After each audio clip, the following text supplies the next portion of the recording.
We're just going to get started with the talks now to keep things to time. So today, welcome everyone to this session on wellbeing. We're going to have 4 10-minute talks today. And first we will be hearing from Reesha Zahir. So Reesha is a PhD student on the Wellcome Trust Translational Neuroscience Programme at the University of Edinburgh. She'll be speaking today about her research focusing on sleep and mental health in autistic young people.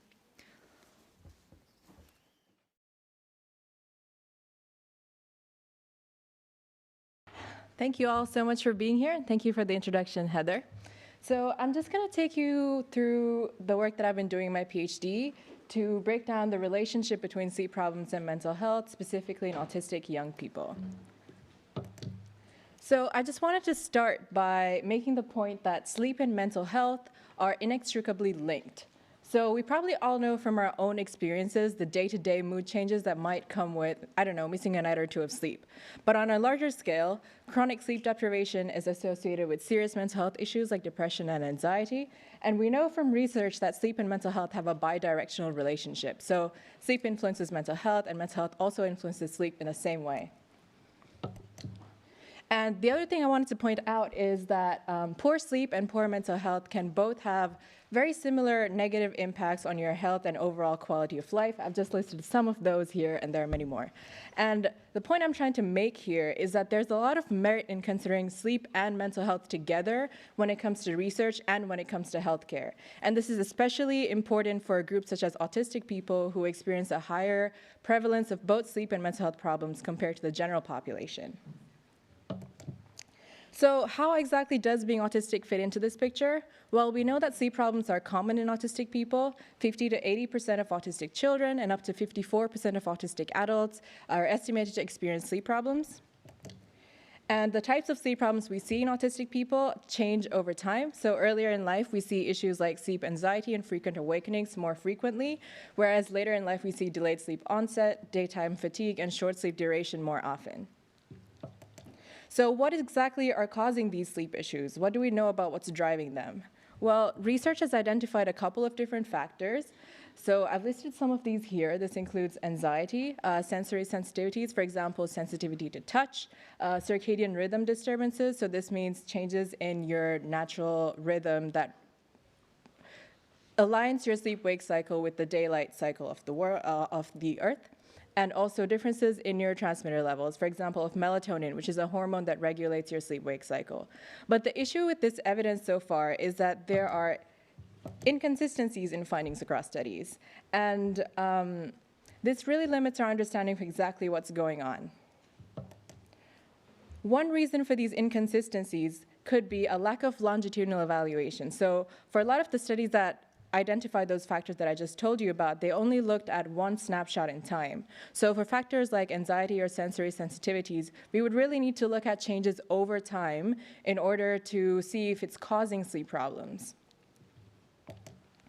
The other thing to consider is that this is a diverse group. I don't need to be telling you about this at this conference, but being autistic can look very different for different people. So the inconsistencies might occur because there are different factors or pathways that are causing sleep problems, even within the autistic population. So because of this unclarity in what we currently know about what's driving sleep problems in this population, there's currently a lack of effective interventions. So melatonin supplements are found to be moderately effective, and behavioral interventions are hit or miss when it comes to treating sleep problems for autistic people. So there's real translational value in researching to increase our understanding of the mechanisms underpinning sleep problems, because it could help us develop better interventions. So our study tries to bring together these 3 things, I would say: sleep problems, mental health, and autism. And we're really trying to look at the intersection of the 3. So firstly, we're trying to characterize how sleep and mental health evolves over time in autistic people, and this could help us establish directionality. So are sleep problems driving mental health more in this group, or is it more the other way around? Secondly, we want to try and identify subgroups of autistic people who may have different presentations of sleep and mental health trajectories. So this could really help break down that complexity that I told you about, and try and help us stratify the autistic population who might have different factors or pathways that are causing their sleep problems. So for today's talk, I'm mainly going to focus on AIM-1, and I will tell you a little bit about how we will approach AIM-2 later in the talk. So how are we doing this? We're going to be analyzing data from this huge study called ALSPAC, or the Avon Longitudinal Study of Parents and Children. So this was a big study that was conducted in Bristol in the early 90s, and it followed families of about 14,000 children who were born in the early 90s from birth up until they were in their young adulthood. And they were sent questionnaires at various time points in this period, which collected lots of different types of data from them. And this included sleep and mental health data. So we're going to be using a method called multi-level growth curve modeling in order to analyze this data. So this is just a way to take the observed sleep and mental health data and use it to estimate trajectories of how it will evolve over time. And we can do this separately for autistic and non-autistic groups in the data set. So like I said, we had a lot of variables available, and this is where I got a lot of very helpful input from my lived experience team to decide which variables were most useful to look at. And we also had some really insightful discussions about the strengths and limitations of the questionnaires that were available. So we decided on a couple of variables, and I'm going to talk about two of them today. So firstly, frequency of nighttime waking. So this was obtained from parent-completed questionnaires, and parents were asked how often their child woke at night. And this was administered at several time points, starting from when the child was about 4 weeks old. Next, we have emotional problems. So this is a subscale of the strength and difficulties questionnaire, and this was also parent-completed. And parents were asked questions that reflect on their child's mental health. For example, does your child often seem worried or upset? And a higher score indicated worse emotional problems. And to get an autism diagnosis and classify our autistic group in this data set, we used a number of different routes. So parent report of a diagnosis or indication on linked GP or special education needs records. And through these routes, we were able to identify 182 autistic participants, which left around 12,000 non-autistic participants. Okay, so moving on to results. So far, we have some preliminary findings, and I'll take you through these now. Firstly, looking at frequency of waking. So these are the trajectories that our models estimated, and what we're looking at is the average number of wakings per night between when the child was born up until they were about 10 years old. And the orange line is the autistic group, and the blue line is the non-autistic group, and the gray area is the 95% confidence interval for our model. And so what are we really looking at here? So first, let's look at overall trajectories. What we're seeing is that the average number of wakings per night decreases over time for both groups. But the main thing to take away here is that this rate of decrease is slower for autistic children. What this might mean is that autistic children might experience problems with waking over a longer period in childhood compared to non-autistic children. And if you look at the trajectories, it looks like this might become most evident when the child is between 6 to 8 years old. So in this critical period, autistic children might need more support with their sleep because non-autistic children might have stopped waking so frequently at night, whereas autistic children might continue to still do so. And if we compare autistic and non-autistic groups here, we can see that autistic children tend to wake at night more often compared to non-autistic children across all time points. However, the differences are quite small. Next, let's look at emotional problems. So this shows the trajectories for emotional problem scores between when the children were 7 to about until they were 16 years old. And here, we really aren't seeing any structured changes in the trajectories for either group.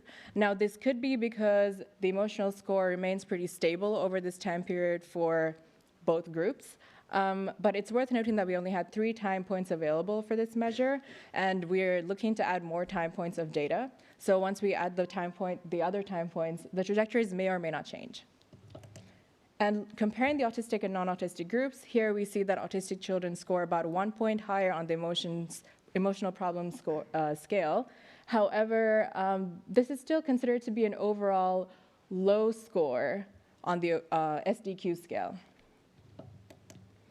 So those are our preliminary findings so far, and we're definitely not at the point where we can make any definitive conclusions. So I'll end by highlighting our next steps. Firstly, we're going to try and improve our current models by adjusting for confounders, including further data, and also further assessing model fit. Next, we're going to look at sleep and mental health trajectories together in autistic people, and this is a really exciting part. So we can try and identify subgroups within the autistic population. For example, people who have persistently high sleep trajectories but low mental health, or vice versa, or people who have persistently high trajectories for both. And then we can start trying to identify what factors separate these groups, which could help us gain mechanistic insight into what's driving the sleep problems in the autistic population. And that's all I have. Thank you very much for listening, and I'd like to end by thanking my supervisory team, my lived experience team, and community partners who have all supported me so much in my project. Thank you. Thank you very much, Reesha. So we will have time for questions at the end, so please do ask them through the app. And next up we will have Professor Anne Kirby. So Anne is an associate professor at the University of Utah with a focus on suicide risk and prevention and supporting autistic young people and their families during the transition to adulthood. And today she'll be talking about the Aspire Suicide Prevention Project.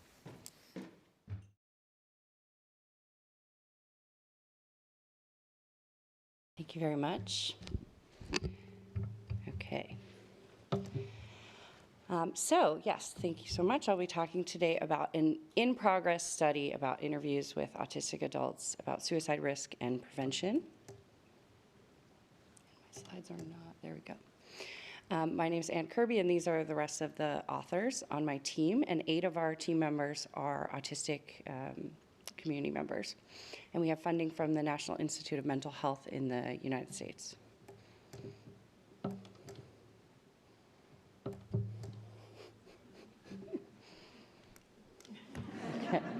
There we go. So suicide is one of the leading causes of death in the autistic community population.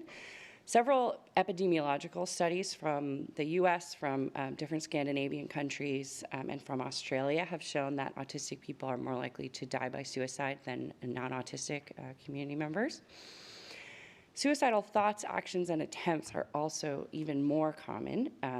And I want to point out, because there's maybe different assumptions, but suicide risk affects autistic people of all genders, all racial and ethnic backgrounds, and across the lifespan.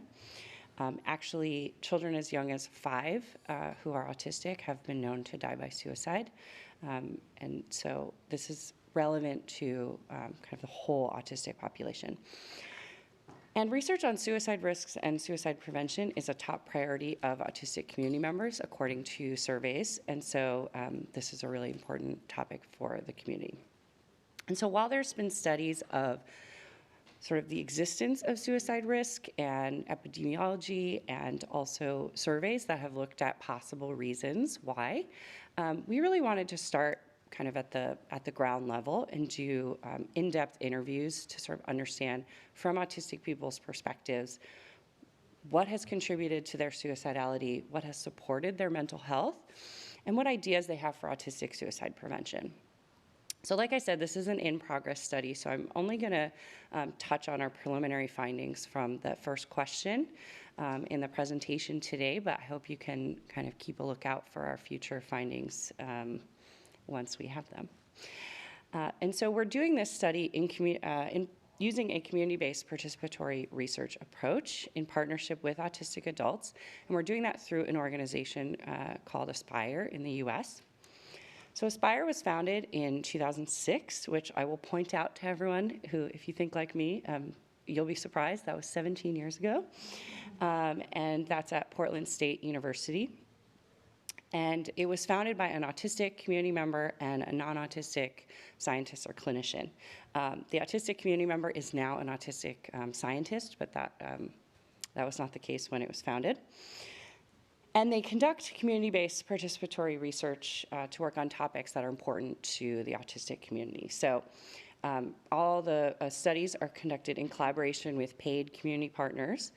And other Aspire research topics have included healthcare, employment, autistic burnout, outcome measurements, and reproductive health. So if you're interested in any of that ongoing and prior work, the Aspire website is listed there.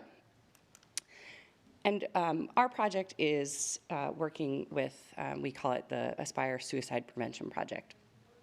And so our team was formed just last year in 2022 within Aspire. And as I said, we have 8 autistic team members, and those team members come from multiple US states. And we meet over Zoom about 1 or 2 times a month.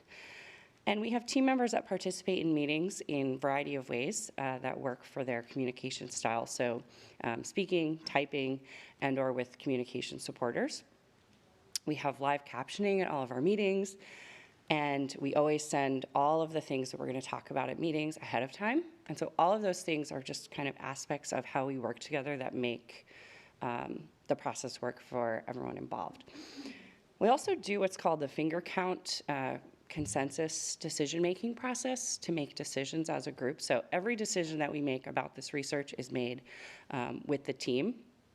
And I don't know if you've ever heard of the finger count process, but essentially every time there's a decision that's going to be made, we ask people for kind of how many fingers they have. And the first finger would be that they love it. They don't, they want that decision to go forward, all the way to 5, which is sort of like a stop. And that means like, I hate it. I would block it. I don't want it to happen.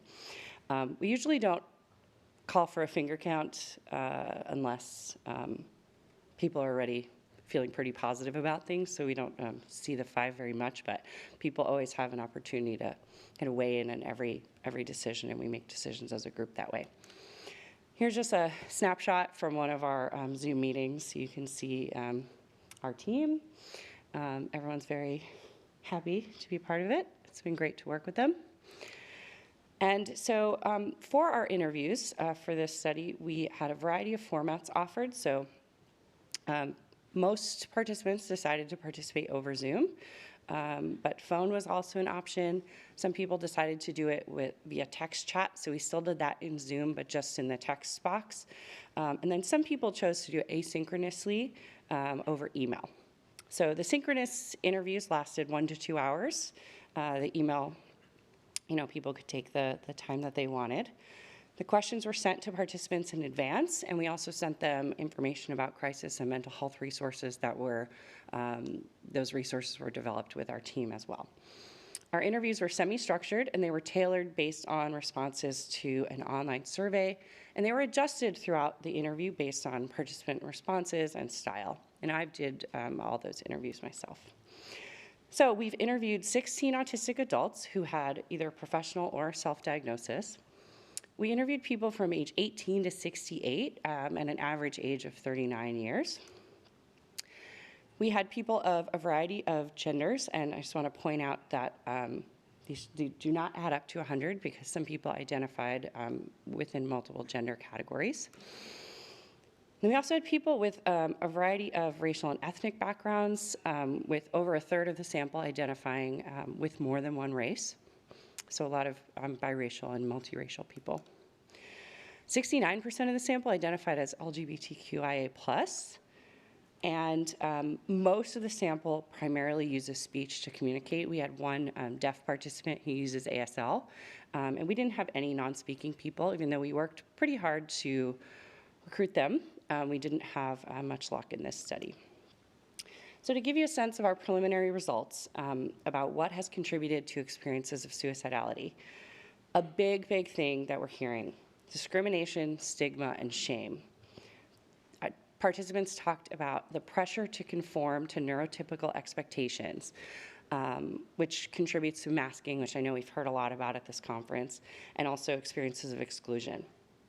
Everyday difficulties and stress, so challenges with daily functioning without accommodations or support, confusing social situations, being expected to function in sensory overwhelming environments without supports, lacking access to coping strategies, so being told they can't stim or do other things that help them feel comfortable in situations, and burnout came up a lot, so we're going to be digging more into that data.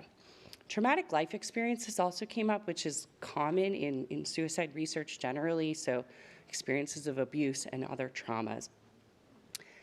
And lack of support for co-occurring mental health conditions. A lot of people talked about co-occurring anxiety, co-occurring OCD, and other things like that, that often being autistic seem to limit their ability to get support for those other things. Here's an example of a quote from a participant. described kind of just not wanting to exist anymore, just completely escape everything and not exist. I can think back to probably feeling that for maybe 9 or 10 years old. And can it be very much tied to my ability or difficulty with meeting neurotypical expectations? And this is one more. I just want to point out, this participant said that they think that autism and suicide is the rule rather than the exception. If an autistic adult isn't suicidal, that means they're probably doing things to push it out of their mind. It's pretty much always there because we're constantly rejected. This may not be the case, but this is this person's perspective. So let's talk about some future directions. We are continuing our qualitative analysis. It is very much at the early stages. We are using information from interviews to hopefully inform an intervention. And to do that, we're also interviewing mental health providers and family members. So that's ongoing as well. But our goal is to develop a suicide prevention, education, and community empowerment intervention to build communities of practice to prevent suicide, which we are excited about, but is overwhelming to think about. And we are also coming up with additional recommendations for the mental health service system for families, community members, and future research out of these interviews as well. So thank you so much from our team. And I'm on Twitter, Aspire is on Twitter, and I'd love to chat with any of you later. Thank you very much, Anne. So next up we have Dr. Georgia Pavlopoulou and the Restar team. So Georgia is the founder of GRAND, which is the Group for Research in Relationships and Neurodiversity at UCL, and she's the co-investigator in Restar. Restar is an interdisciplinary programme led by Professor Edmund Sonuga-Bark and Dr. Sylvan Baker, and fundamental to how Restar operates is its youth research panel. So we're pleased to have Beta Malwani and Machi Mateko with us as well today.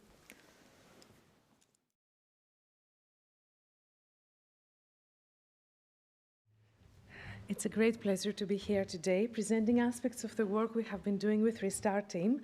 Today we're going to focus on what was it like for us to run shared experience interviewing as part of our effort to create an inclusive framework for mental health research with and for neurodivergent people. So I'm going to say briefly what Restar is, with the methodology of the shared experience interviews, how we moved with young people from being advisors into co-production and co-delivery of these interviews. And we're going to present some preliminary themes of the feedback interviews. What was it like for young people, participants, and academic co-researchers to work together? And we will close with some preliminary conclusions. Restar is one of the 7 multidisciplinary programs funded by UKRI under Adolescent Mental Health and the Developing Mind Initiative. Restar runs from September 2021. We have been spending already 19 months together, and we will be together until August 2025. The key challenge we aim to address is cutting down the risk of depression. We know that during adolescence is a risk, particularly higher risk period for neurodivergent and neurotypical teenagers, but that risk is tripled for autistic people, particularly when they struggle to regulate their emotion. For that reason, we want to co-develop new ways of disrupting this pathway. By exploring how young people and school staff can live their best life at school, how we can minimize school adversities, and develop new ways of characterizing and measuring emotion responses and developing school-based solutions by minimizing adversities. Restar reimagines autism and ADHD science from a neurodiversity perspective. So our second ambition of Restar is to reimagine how we can redefine work in the field of resilience and emotion regulation following a neurodiversity affirmative paradigm, for example, by privileging the personal experiences of the young people, accommodating divergences in the school environment and not locating the person within the autistic person, as well as emphasizing the transactional nature of emotion responses. It's not just about me or you regulating. We are in this together. So to achieve that, we work alongside with young people who are neurodivergent, aged 18 to 25, as well as the junior group, 11 to 15 years old, and school staff. We think this is important, and this is important because this way we can get closer to a new framework. And we know that there is a need to challenge uniformity, to challenge the deficit narrative when we think about emotion regulation or emotion distress, and consider more about environmental support. It's also a process that is helping us to involve neurodivergent people, and that is helping us to understand the diversity of environmental adversities that these young people face, particularly in the school context where they spend most of their time.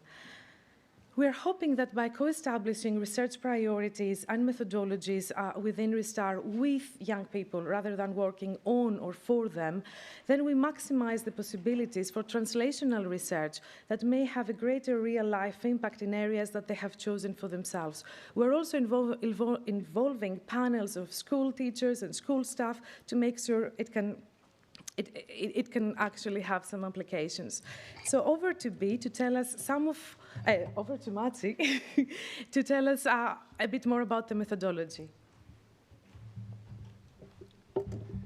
So what is special about Restart is the involvement of the YRP, the Youth Researcher Panel, of which B and me are members. We were recruited at the beginning of the project as 10 young adults who are autistic or have ADHD or both.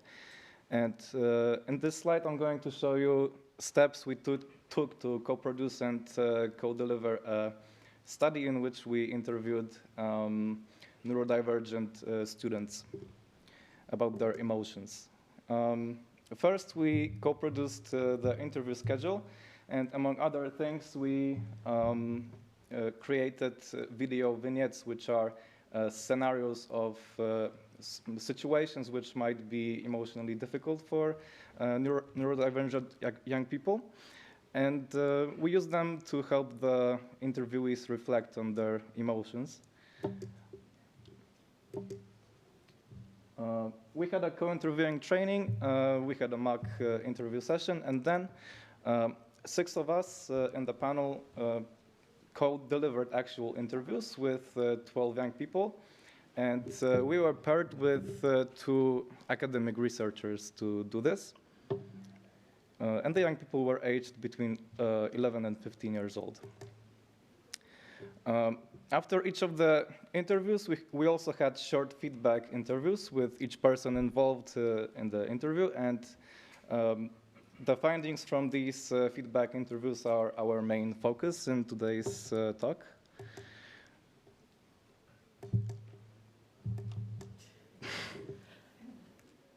Okay. We also were involved with transcribing the feedback interviews, as well as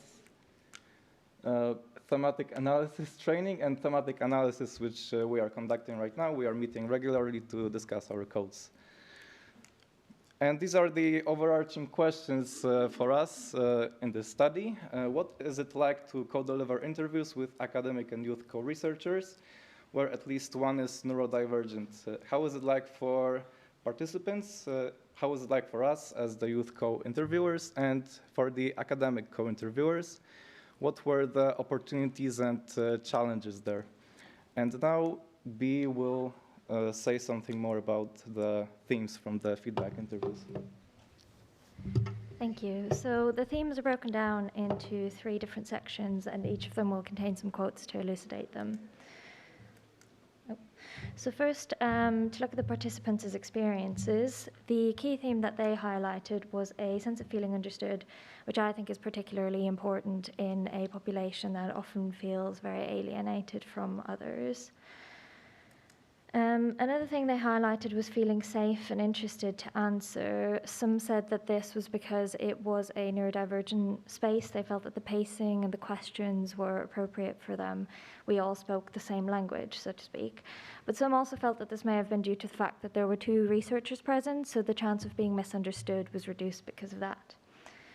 The third thing that some of them discussed was having engaging activities in the interview schedule. They found it particularly helpful to have an activity that they could take home and complete in their own time and spend as much time on as they wanted. But they also felt that there was enough space within the interview itself and that the task was set up in a way that made it easier for them to talk about difficult experiences and triggering emotions. In terms of the YRP's experiences, so I was one of these co-interviewers, and the quotes in this are chosen by me. So the things that we got out of these interviews was learning from others. So all of the YRP members were late diagnosed, and that can come with a lot of self-doubt and grief. And I think that speaking to young people who have very similar experiences but have a diagnosis much earlier on was very validating and allowed for a lot of self-reflection from our end. The second thing that many of us talked about was emotion identification. So because a lot of these experiences were familiar to us and we think in very similar ways to these young people, it was easy for us to identify the emotions that they were expressing. And I think that allowed us to express some genuine empathy, which you could see in the themes of them feeling understood. The third thing that came up for us was around flexibility and structure, and this has to do with the academic research team. So they took a lot of feedback from us in terms of the amount of training and support that we wanted to be able to fulfill this role, but equally trusted us enough and our lived experience to be flexible about our contributions. So what did the academic researchers get out of this? So their experiences centered duty of care. We had worked with them for months before these interviews, and so we had built professional, empathetic working relationships. They reported that it was very helpful for them in the sense that they recognized signs of distress better, both in us and the young people. They checked in with us before and after each interview as well. The second thing that came up from them was around utilising the skills of youth co-researchers and the impact that this had on the quality of the data. So academic researchers reported that in the co-interviews, they felt that the chance of them misunderstanding the young person was reduced because we were present, and they also felt that the contributions that we had in terms of the questions that we asked and the things that we picked up on and chose to expand on resulted in richer data. And then the final thing that they highlighted was that they were navigating a new space. So before they'd done the interviews with us, they'd done 30-odd interviews on their own, so they had their own style and timing, and obviously working in a room with 3 people instead of 2 and having to share your schedule meant that they had to adapt to that as well. But I think overall, as you can see from the quotes, all 3 groups found this a positive experience. That is 10 minutes. Yes. So thank you so much. This is our effort towards a more inclusive framework. We call our approach co-intentional. We try to work together, and check out Restart Team. Some papers are coming out soon. Thanks to everybody and to our collaborators. Thank you so much. So finally, we have Dr. Rachel Moseley. Rachel is a scientist in the Department of Psychology at Bournemouth University, and her research focuses on understanding the challenges faced by autistic people with intersections with mental health, ageing and lifespan issues.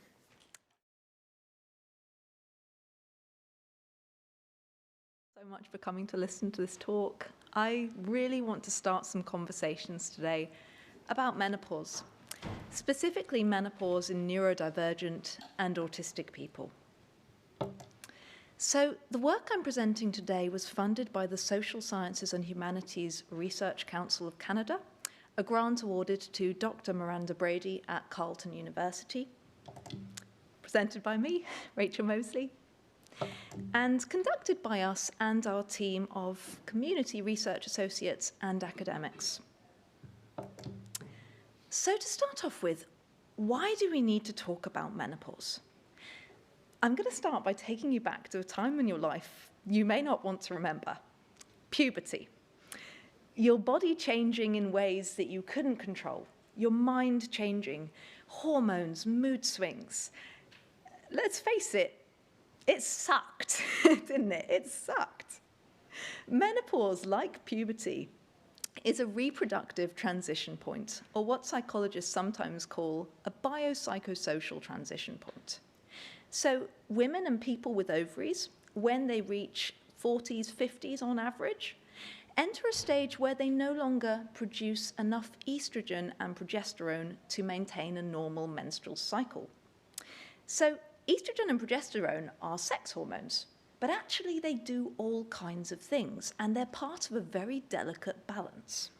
So they work to regulate other chemicals in the brain, chemicals involved in controlling your mood, your thought processes, your cognition. They also protect your physical health, such as your bones. Are you able to move or make the notes a bit smaller, please? I don't have any control over it. Okay, I'm very don't sorry. worry, don't worry. So when you enter this time of life, all of your hormones are a little bit dysregulated. It has a knock-on effect across your mood, your thought processes. You have physical symptoms, and it can very much, thank you, it can very much change your whole world, your relationships, your sense of yourself, and your place in the world. Menopause is not a single event, but it's a transition. So the time when menopausal symptoms start is called perimenopause. Essentially, the hormonal levels are dysregulated, and so the person is having symptoms, but they're still having periods, even if these are less regular.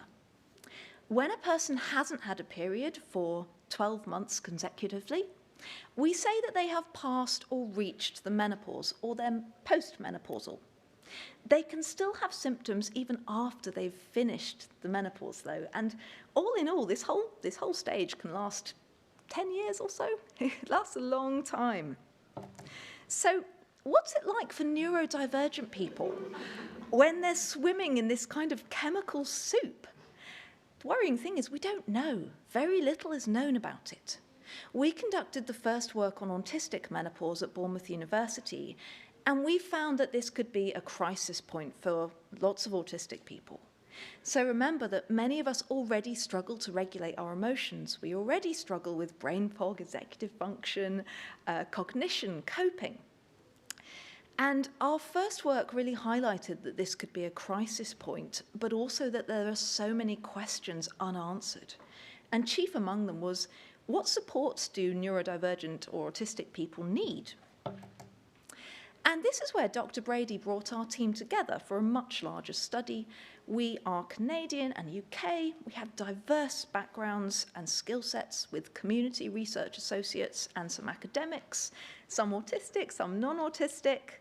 We draw on backgrounds in psychology, English, social work, communication and media studies.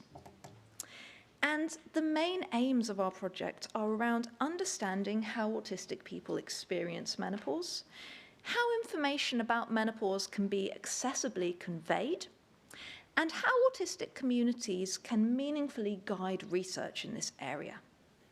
And we really wanted to bridge academic disciplines in addressing these questions, bring together academics and community members, capture cross-cultural experiences, and also reach and include autistic minority groups, such as people with marginalized ethnic, sex, and gender identities.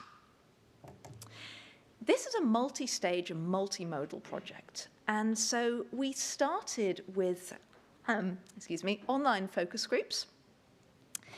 We then moved on to offer people the opportunity to submit creative submissions, art to poetry, based on their menopausal experiences. And here we are now at the third stage of our project, where we're doing an international survey of autistic experiences, which can be taken by autistic people anywhere. So we offered people lots of different ways of participating in this research and making their experiences known. Today I'm going to focus on the focus groups. So we conducted 4 focus groups, and we recruited autistic volunteers through snowball sampling and advertising on social media. Participants had to live in Canada or the UK, and they had to be either going through menopause or postmenopausal. And some people preferred to talk to us individually, so we also conducted some just individual one-on-one interviews. But the questions for all of these were around asking people their experiences of menopause, what they felt was missing in current provision and understanding of neurodivergent menopause, and what they felt that we should know more about, the questions we should ask in our phase 3 survey. So our participants had a large age range. Some people were currently going through menopause, whereas others were reflecting back. Most identified as female, many had caregiving responsibilities, and the majority had been diagnosed as autistic after the onset of menopause. So we conducted thematic analysis and we interpreted 4 themes in the data.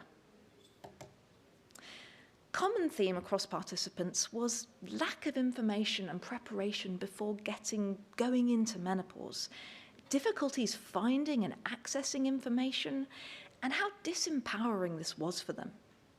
People often felt that specialists, healthcare practitioners, lacked knowledge about autism and how it might affect menopause, and many people had to be their own strong self-advocates.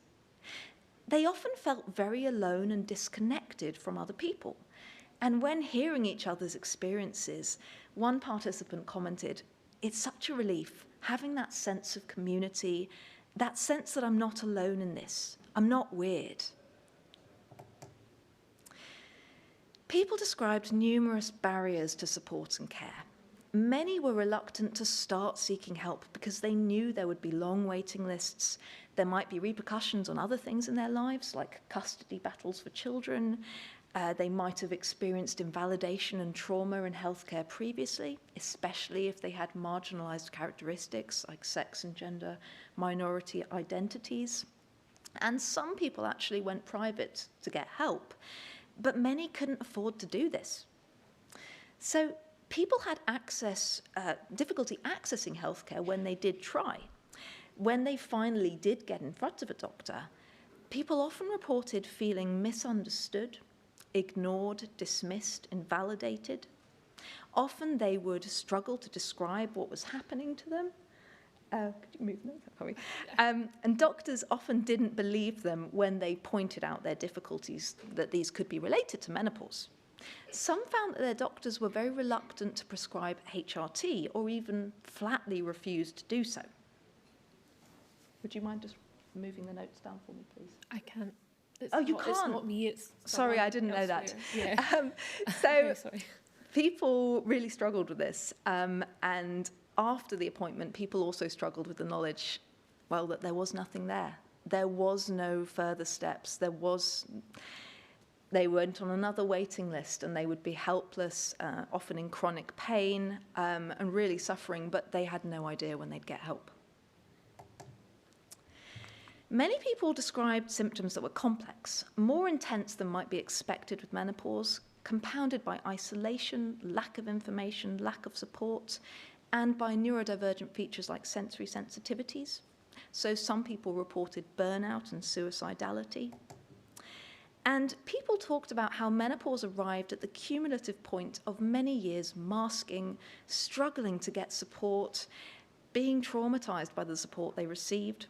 And at midlife, many were coping with caring responsibilities, with balancing work stress, health problems, relationships, financial difficulties. And some said that menopause was catastrophic, that they were unrecognizable in comparison to the things that they've been able to do before.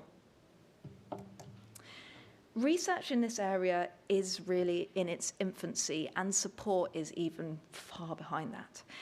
Our findings really corroborated previous research that public healthcare is inadequate, largely inaccessible, and at worst traumatizing for autistic people. And the challenges and support needs of autistic people in midlife and older age are such an unknown space.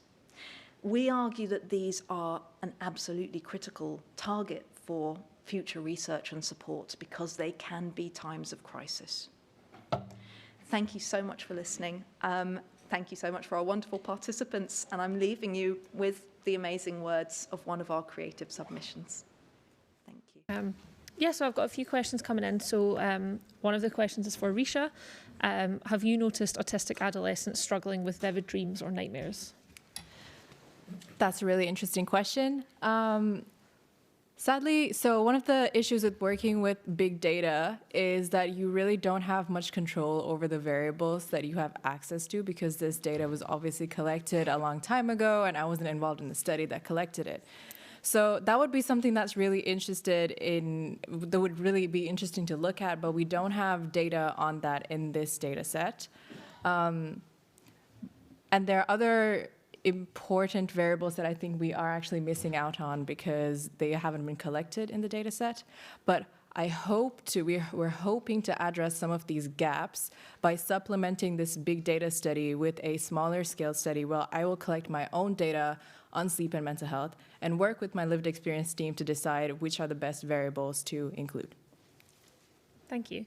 A question for Anne, 2 questions actually. Could you say more about the safeguarding steps that you took for your researchers and community partners given the difficulty of the topic? I'm sorry, you said the safeguarding steps for the team members. Yes. Yeah, so it's something that we did a lot of talking about before starting the study. It's something that we talked about with the team as we sort of formed as a team in sort of forming stage. And it's also something now we've just applied for funding to sort of evaluate our processes around supporting the mental health of team members working on this very difficult topic.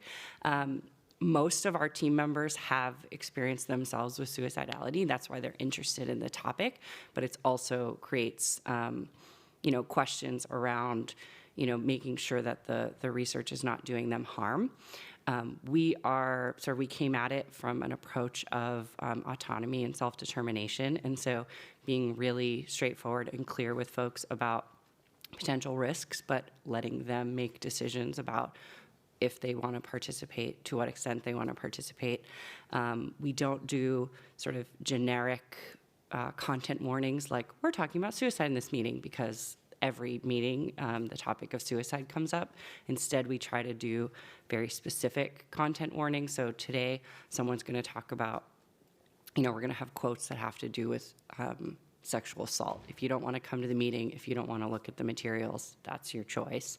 But we also ask people to, step out of meetings if they don't feel comfortable, contact us if they feel like they want someone to talk to. We aren't, mental health providers all on the team, but just creating a culture of kind of communication and support among one another. And it's been successful, and everyone's been really happy, and we've kind of checked in with team members along the way. So that approach has been working for us, but like I said, we do hope to kind of go through an evaluation process with external feedback as well on our processes so that we could share that with other teams as well. Thanks. Thank you. For Beta and Machi, what sort of drew you to the Restart project? Sorry, I'm way behind. Sorry. Yeah. Is it on? Yeah, it should be. Okay. Yeah. So for me personally, I was diagnosed with ADHD about a month or 2 before this. I was in medical school at the time, and as part of seeking a diagnosis, I had read up on a fair bit of research around autism and ADHD, and I was really, really disappointed with the narratives out there around teenagers and adults who are autistic or have ADHD. So I wanted to be part of changing that. For me, it was similar. I got diagnosed with autism a few years before I joined the project, and since that, I was really into learning more about this, how the research looks like. And after graduating from university, I was looking for a way to sort of get into that, or influence something. And then I found out about Restart, and I joined, and it's been a great experience so far. Thank you very much. And finally, for Rachel, I just want to read out a little comment that's come in for Rachel. Oh God, I feel seen. This work is really important. And what do you see future research targeting specifically regarding mental health and menopause in autistic people? Well, I think first off, there's so much we don't know, and there's so much we need to know. So there is really not just one thing. However, the first thing that comes to my mind is that we need to know what factors make menopause so difficult for some people. Because one thing we saw in our UK studies before, and has also come out in the current study, the Canadian one, is that there's a lot of variability. So some people have a really easy time. Other people really struggle. They experience burnout, suicidality. Why is that? Why is there that variation? If we know something about that, then we may be able to do something preventatively. So if we find out, for instance, that factors such as having a very stressful life, having previous trauma, already struggling with your mental health, these might be things that can tell us which autistic people are going to have a particularly difficult time. And that might allow us then to provide some kind of preventative support going into menopause such that those individuals are not left to kind of fall into the crack. We can get there first, we can get there early, we can prepare them. And so that would probably be my number one target, but there are many. Thank you very much. That is unfortunately all the questions that we have time for, but I think these are all still available through the app and they can be answered there. Please join me in thanking all of our speakers for a really lovely session.